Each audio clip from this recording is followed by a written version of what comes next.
Good evening, dear students. In our previous lecture, we have discussed a new quantity that was electrical resistance when defining Ohm's law. Okay.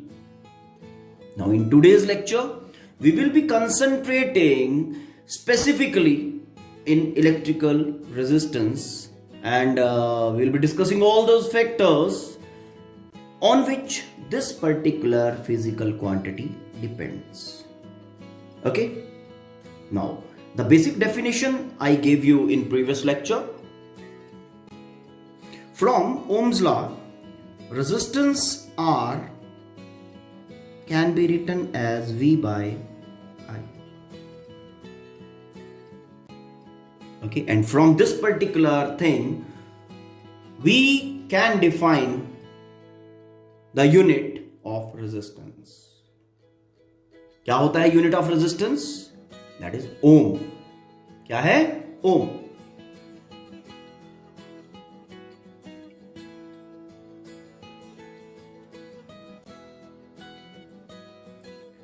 Symbol for ohm is this. Okay. Now, how 1 ohm to be defined? Let us see. Now, resistance will be called as 1 ohm when a potential difference of 1 volt applied across the conductor is able to create a current of 1 ampere through the conductor. What I said? The resistance of a conductor will be called as 1 ohm when a potential difference of 1 volt applied across the conductor is able to create a current of 1 ampere in the conductor. Other way also we can define, because when current passes through a conductor of resistance R, potential difference produced across the conductor. This potential difference हमने क्या कहा था इसको? Potential drop, है ना? तो potential drop के term में भी हम define कर सकते हैं.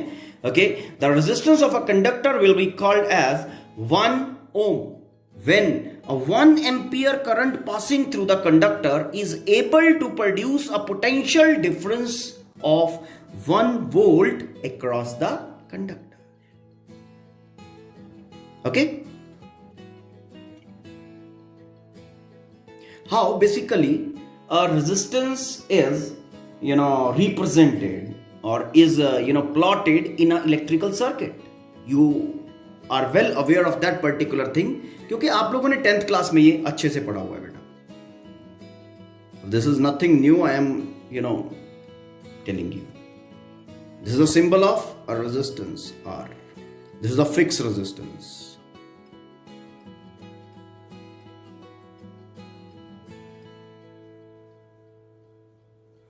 And this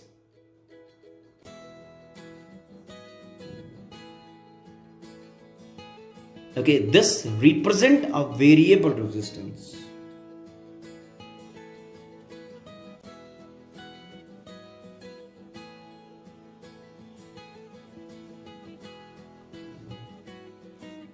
Hope this is clear.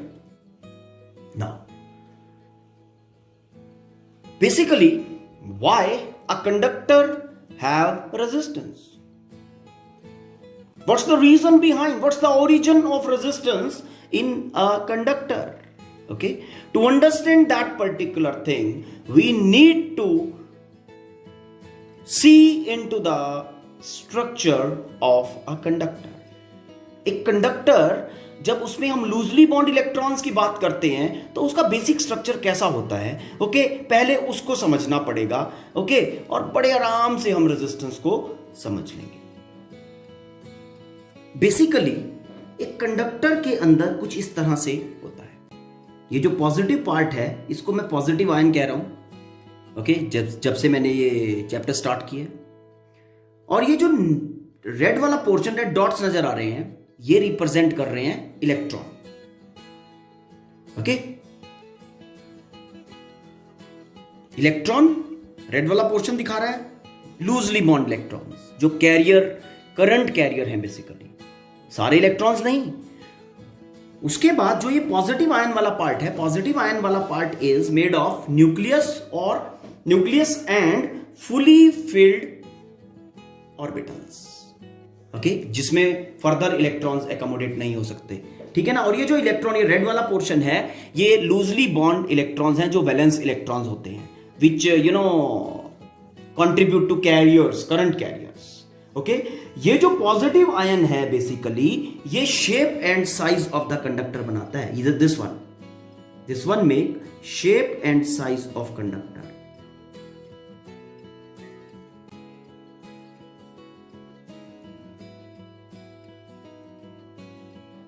Okay, shape and size ये बना रहा है. और ये लूजली बॉन्ड इलेक्ट्रॉन ये आवारा हैं, जैसे ही इनको किक पड़ती है, पोटेंशियल डिफरेंस इनको किक मारता है. ओके, तो ये चलते भागते हैं. कहां से कहां भागते हैं? नेगेटिव टू पॉजिटिव भागते हैं. ओके, अगर ये पॉजिटिव आयन ना होते तो इलेक्ट्रॉन बिल्कुल सीधा सीधा निकल जाता, मटेरियल की कोई भी रेजिस्टेंस ना होती. ओके, मटेरियल की कोई भी रेजिस्टेंस ना होती. लेकिन ऐसा नहीं है. क्या बताया आप लोगों को कि जब electron moves from negative to positive terminal, when potential difference is applied, तो रैंडम मोशन होती है इसकी. रैंडम मोशन कैसे?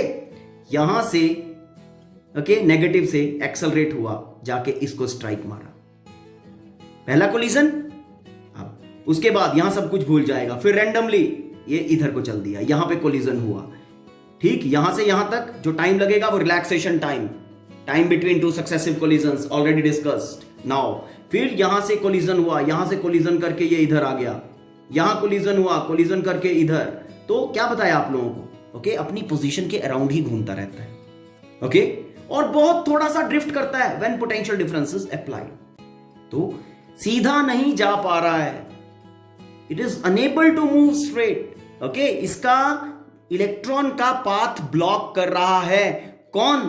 पॉजिटिव आयन वाला पोर्शन, पॉजिटिव आयन वाला पोर्शन. ओके, तो ये इलेक्ट्रॉन जब पॉजिटिव आयंस के साथ स्ट्राइक कर रहा है, बट इट कोलिजन हो रही हैं, those collisions are inelastic in nature. ध्यान देने की बात है, inelastic in nature. Okay, चलो अभी इसका रिक्वायरमेंट नहीं है, अभी आगे चलते हैं. कोलिजन हुए तो पाथ रोका. किसने रोका? पॉजिटिव आयंस ने रोका. क्लियर? पॉजिटिव आयन का जो मास है इलेक्ट्रॉन के कंपैरिजन में बहुत ज्यादा है, वेरी लार्ज. आप लोगों ने पढ़ा होगा, most of the mass of atom is concentrated in the nucleus, और पॉजिटिव आयन के पास न्यूक्लियस है भाई साहब. ओके, तो ये जो आपके इलेक्ट्रॉन्स चल रहे हैं, ओके, क्या कर रहे हैं? कोलाइड कर रहे हैं, उनका रास्ता रोका जा रहा है. कौन रोक रहा है? पॉजिटिव आयंस रोक रहे हैं. बस इस रुकावट के कारण, इस स्टॉपिंग फैक्टर के कारण रेजिस्टेंस पोज करता है एक कंडक्टर. Got it? समझ में आया? Resistance is posed by this conductor, by basically क्या है? Resistance is posed by this conductor. Okay, कैसे? By blocking the path of these electrons, जो पोटेंशियल डिफरेंस ने चलते किए हैं, मूव की करवाए हैं, जो पोटेंशियल डिफरेंस ने इलेक्ट्रिक फील्ड बनाया, इलेक्ट्रिक फील्ड के कारण इलेक्ट्रॉन पे फोर्स लगी, फोर्स इलेक्ट्रॉन के ऊपर फोर्स लगी, फोर्स ने इलेक्ट्रॉन को चलता किया, लेकिन पॉजिटिव आयन ने उसका रास्ता रोका. ओके, तो दिस ऑब्स्ट्रक्शन, ये स्टॉपिंग फैक्टर, ये रुकावट जो पॉजिटिव आयन बनाते हैं to the flow of electron, यही तो रेजिस्टेंस है. ओके, जितने ज्यादा कोलिजन्स होंगे, जितने ज्यादा कोलिजन्स होंगे,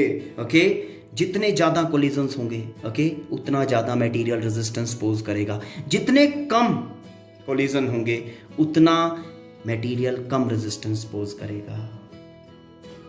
hope you have understood.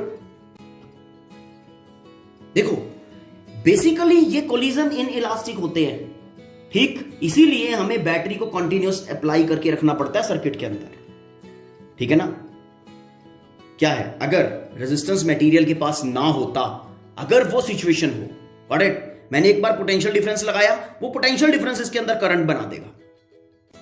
Yes, that potential difference will be able to create a current. Okay, एक बार इलेक्ट्रॉन फ्लो उसने जनरेट कर दिया in particular direction, that is from negative to positive, उसके रिस्पॉन्स में positive to negative, positive ion move करते रहेंगे, vacancy of electron move करता रहेगा, है ना। बट क्योंकि रेजिस्टेंस पिक्चर में आता है, रेजिस्टेंस किसके कारण है, कोलिजन्स के कारण। कोलिजन्स का नेचर कैसा है, इन इलास्टिक। अब ये जब इन इलास्टिक कोलिजन होगा इलेक्ट्रॉन और पॉजिटिव आयन के बीच में, ओके, तो ड्यूरिंग दिस कोलिजन हमारा जो इलेक्ट्रॉन होगा basically that will lose some energy. Okay, तो उस एनर्जी को मेकअप करने के लिए बैटरी फर्दर फिर से एनर्जी सप्लाई करेगा उस इलेक्ट्रॉन को, एनर्जी रिफ्रेश होगी और फिर से वो कोलिजन करने के लिए तैयार है ना। तो बेसिकली शुरू में ये पोटेंशियल डिफरेंस जब सर्किट ऑन होता है, it give arise to current, उसके बाद ये करंट को, ये एनर्जी को रिफ्रेश करता है, जो एनर्जी इन इलास्टिक कोलिजन्स में लॉस होती है ना, उस एनर्जी को रिफ्रेश करता है ये पोटेंशियल डिफरेंस। तभी तो बैटरीज आप लोगों ने देखा होगा, टॉर्चेस, जितने भी बैटरीज लगे हुए हैं, ओके, एक्सेट्रा एक्सेट्रा, जहां भी सेल लगे हुए हैं वहां बैटरी कंज्यूम करती है। बैटरी का एक काम नहीं है कि करंट अराइज करवा दिया, नो, करंट अराइज करवाना और उसके बाद जो भी एनर्जी लॉसेस हो रहे हैं उनको मेकअप करना। This is job of a battery, this is job of a cell. Okay, now your resistance is equal to ml over ANE square tau. This is from the relation जो आप कल लेके आए थे, V is equal to I into R, okay, ml over ANE square tau into I. From Ohm's law, this value we have for resistance. अगर हम इस resistance वाले रिलेशन के अंदर जो मटेरियल के ओरिजिनली जो नेचर ऑफ मटेरियल के ऊपर वेरिएबल्स, जो क्वांटिटीज डिपेंड करती हैं, उनको अलग कर लें, और जो क्वांटिटीज यूजर के ऊपर डिपेंड करती हैं अगर उनको अलग कर लें, तो कुछ ऐसी कहानी बनती है। R is equal to mass carrier का होता है, यूजर के ऊपर डिपेंड नहीं करता। N number density, nature of material के ऊपर डिपेंड करता है। Okay, after that electronic charge, electron, okay, electron किसी भी मटेरियल में हो, electronic charge is fixed. And then this relaxation time, देखो रिलैक्सेशन टाइम बेसिकली जो है that in previous lecture I told you depends on material spacing, this is the one factor. Another factor is temperature. But जो इसका temperature dependence है वो comparatively कम है। ज्यादा जो इसका डिपेंडेंस है वो मटेरियल नेचर के ऊपर डिपेंड है, मटेरियल स्पेसिंग के ऊपर डिपेंड है। और मटेरियल स्पेसिंग एक मटेरियल से दूसरे मटेरियल वेरी करता रहता है।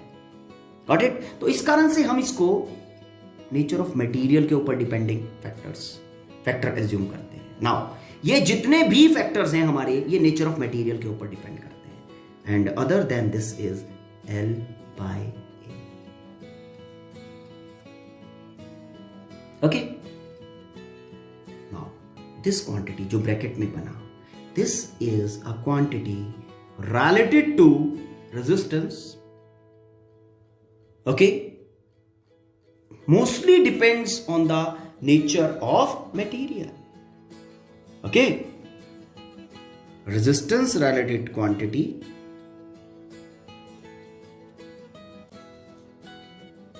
this bracket term is representing a resistance related quantity depending on the nature of material. Resistivity.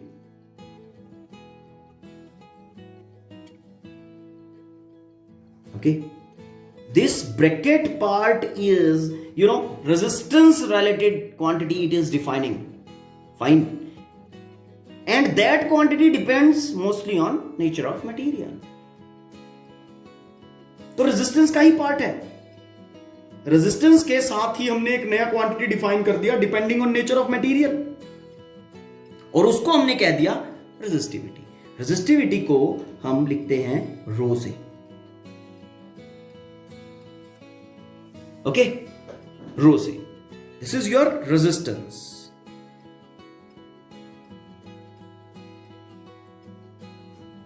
And this is resistivity. Okay?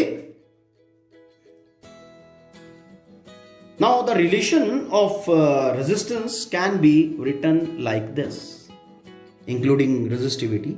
R is equal to rho L by A. This is resistance. Resistance, this is your resistivity. What I said, this is a nature of material depending physical quantity, जो कि nature of material पे depend कर रही है। ठीक, copper यहां ले लो या कॉपर किसी और कंट्री में ले लो, जब तक वो कॉपर रहेगा कॉपर की रेजिस्टिविटी सेम रहेगी। एल्यूमिनियम का रेजिस्टिविटी सेम रहेगा, चाहे छोटा एल्यूमिनियम का पीस लो चाहे बिग पीस लो एल्यूमिनियम का। It depends on nature of material. Okay, आपने एल्यूमिनियम का वायर लिया, ओके, उसको पुल करके उसका लेंथ बढ़ा दिया, लेंथ बढ़ गया, एरिया ऑफ क्रॉस सेक्शन कम हो जाएगा। ओके, लेकिन क्या उसका रेजिस्टिविटी चेंज होगा? Answer is no. क्यों? क्योंकि लेंथ इंक्रीज करने के बाद, पुल होने के बाद भी वो मटेरियल बेसिकली रहा तो एल्यूमिनियम ना। तो जब तक वो एल्यूमिनियम रहेगा, जब तक नेचर ऑफ मटेरियल चेंज नहीं करोगे, तब तक resistivity is not going to change. तो ये दिमाग में रखना है। Okay, this L is length of conductor.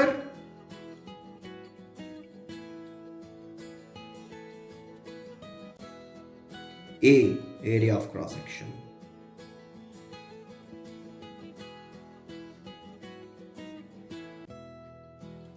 Hope this is clear.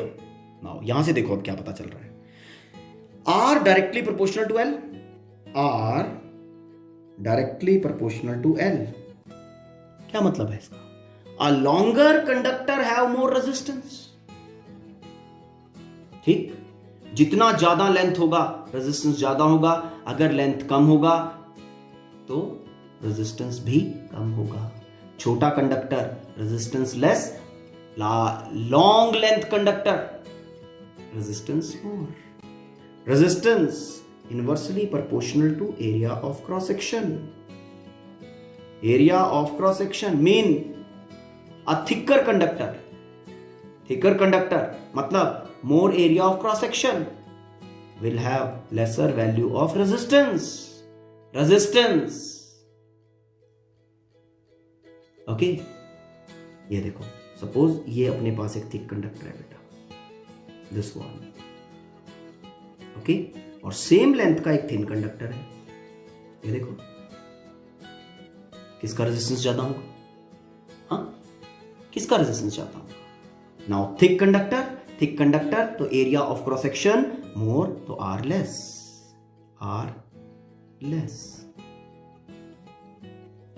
Okay, और thinner mean area of cross section small, R more. Bigger value of R, smaller value of R. Hope the things are clear? Let's take the situation. A conductor of length L, area of cross section A, is pulled to make its length 2L. Find its new resistance if originally it was having resistance R. बहुत simple है। क्या किया? Pulling किया है।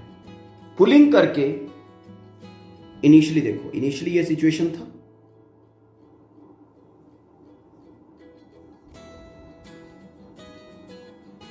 Area of cross section A1, length L1। Okay, हमने क्या किया? इसको पुल किया और पुल करके इसकी लेंथ डबल कर दी।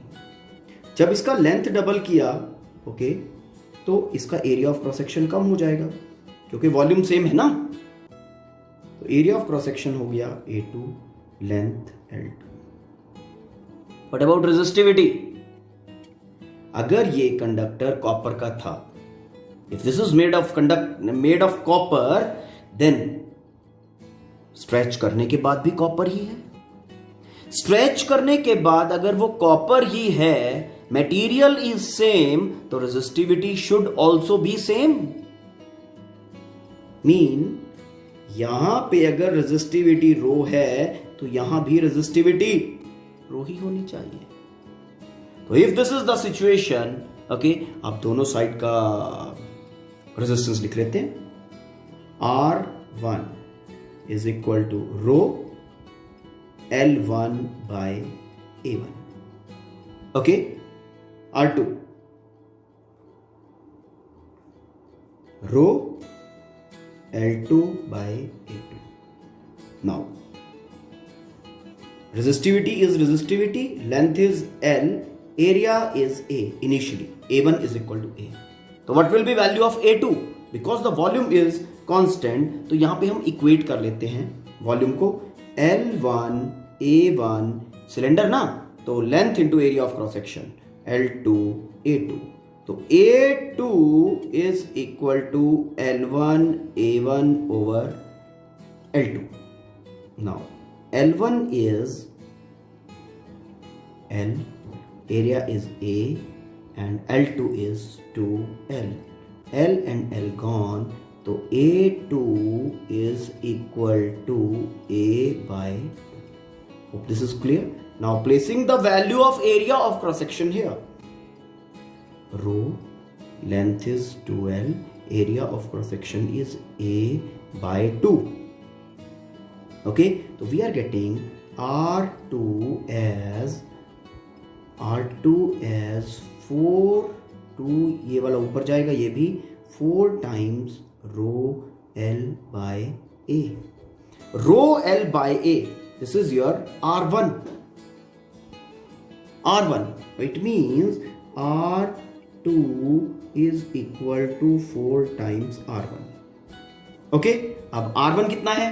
R, तो R2 is equal to 4 times R। Final resistance will be 4R। okay, so this situation must have given you some kind of exposure। okay, कि length changes, resistance changes, area of cross section changes, resistance changes। okay, now resistivity, how to define? The very first thing is define resistivity। resistivity will be defined from this particular relation, R is equal to rho L by A। I have to define rho, resistivity, this implies resistivity is equal to R A by L। okay, and from here I can have definition for resistivity। rho is equal to R, लेकिन कब? when A is equal to 1 and length is equal to 1। okay, तो इसको कैसे define करेंगे? resistivity is equal to resistance of a conductor having unit length and unit area of cross section। okay, unit length and unit area of cross section, अगर मैं इसको एक cube assume कर, है ना, तो ये यूनिट वॉल्यूम का क्यूब बन जाएगा ना, 1 into 1। तो resistivity can also be defined as resistivity is equal to resistance of a cube having unit volume. Both ways we can define. Resistivity sometimes also is called as specific resistance। specific resistance, specific क्यों?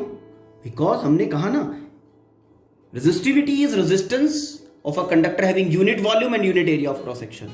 तो इस कारण से specific कहा गया इसको, specific resistance। Fine. Resistivity अगर हम ओम्स लॉ वाले रिलेशन से फाइंड करें तो रेजिस्टिविटी कितना बनता है? आर का वैल्यू कितना था बेटा? Are is equal to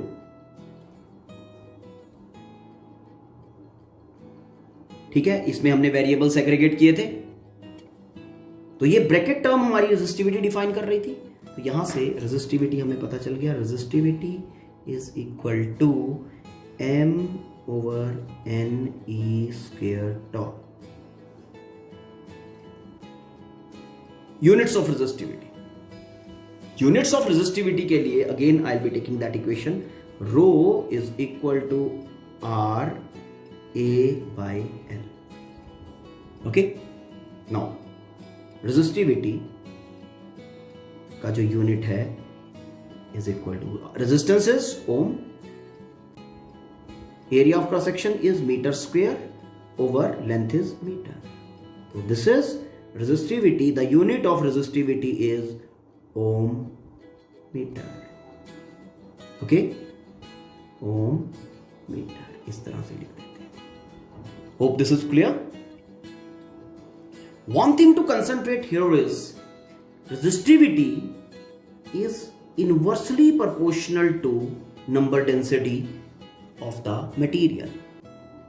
mean जिस मटेरियल में number density, number of carriers per unit volume ज्यादा होंगे, वहां रेजिस्टिविटी भी ज्यादा होगा। Okay, resistivity inversely proportional to tau. Relaxation time, अब रिलैक्सेशन टाइम बेसिकली एक तो बताया तो आपको एटॉमिक स्पेसिंग पे डिपेंड करता है, दूसरा टेम्परेचर पे। Temperature we will be discussing specifically atomic spacing के हिसाब से, इनवर्सली प्रोपोर्शनल।